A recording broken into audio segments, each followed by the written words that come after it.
شهر رمضان الذي أنزل فيه القرآن. به نام الله، حمد بر الله، درود و رحمت الله بر پیامبر.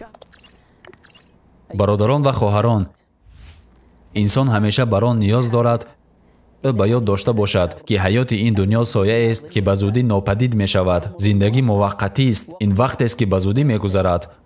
بگو آن مرگی که از آن می گریزید شما را در خواهد یافت و سپس نزد آن دانای نهان و آشکار برگردانیده می شوید تا به کارهایی که کرده اید آگاهتان سازد.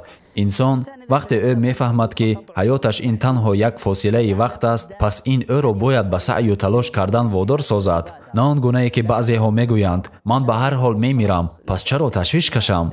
نه، برعکس، ما باید حیات این جهانی را پر سازیم تا آن زمانی که می میریم و اینچنین ما باید برای حیات ابدی بعد از مرگ نیز باید کار کنیم. ما باید شتاب کنیم چگونه که پیامبر علیه السلام میگویند برای انجام عملها بشتابید. زمانی که ما مرگ را به یاد می آوریم این معنای آن را ندارد که ما باید نشینیم و گریه کنیم، اما معنایش آن است که عملهای انجام دهیم، سخت تلاش کنیم و همش را به طرز بهترین انجام دهیم تا نزد الله راست شده رضایت او را سزاوار گردیم.